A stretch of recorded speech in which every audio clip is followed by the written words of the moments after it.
So, you're still making brownies out of a box. Well, I get it. Betty Crocker is like a second grandma to a lot of us. A lot of good memories in this box. But it's time to bury grandma and grow up. So, in 3 easy steps, I'm going to teach you how to make homemade brownies. Now, this particular recipe only has 9 ingredients. Very easy, and I'm sure that you can find a lot of them in your cabinet right now. So, what I did is pre-measure. So you're going to use half a cup of flour, half a cup of cocoa powder, 3/4 cup of brown sugar, 1/4 cup of regular sugar, 1/3 cup stick of butter, half a teaspoon of salt, teaspoon of vanilla, 2 tablespoons of vegetable oil, and then 2 eggs and 1 egg yolk. So, first step is that we're going to use a saucepan to melt down the butter and the vegetable oil. Now, I already pre-did this, so I'm just going to set it to the side, but for visual aid. Next step is we're going to use the dry ingredients. So in a small mixing bowl, all you're going to do is put your flour, your cocoa powder, and then half a teaspoon of salt right in there. Use a whisk and just make sure that it's all incorporated so that when you mix it later in the wet ingredients, it gets together good. Alrighty, next step is your wet ingredients. So what you're going to need for this is just your brown sugar, your normal sugar, your eggs, and your vanilla. Now I already pre-did the butter with the vegetable oil along with the sugars in here, so it's ready to go. So all you're going to do is add your eggs one at a time. And by the way, when you're doing this, your butter mixture will be very hot, so you need to make sure that your eggs are room temperature, or else if you put whole eggs in like a hot substance, it's going to cook and you're just going to get scrambled eggs. So do that.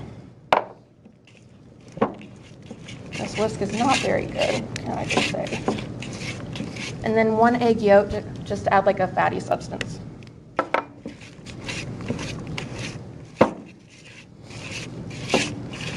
Okay. Now that that's all mixed, you're going to go back to your dry ingredients and add half at a time.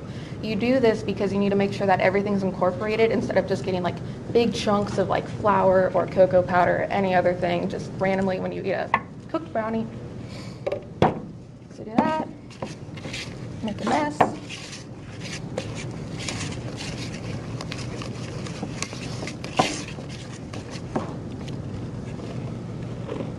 And then also, I didn't say this, but the brown sugar, these are more of a chewy brownie, and you normally don't put brown sugar in brownies, but brown sugar has molasses in it, and so it's going to add a nice like extra like chewy sensation. So the more brown sugar that you put in your brownies, and it's the same with cookies, you're going to get a chewy texture.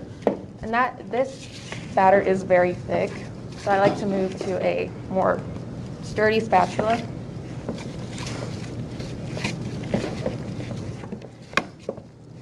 And get that as incorporated as you can.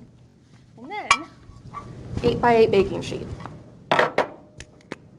You spray it lightly with vegetable oil because the butter that's already in there will help it not stick to the pan. But if you want to be extra careful, parchment paper, cut out 8x8, put it at the bottom, pops out easy. Lightly spray. And then, forgot the vanilla. Add that.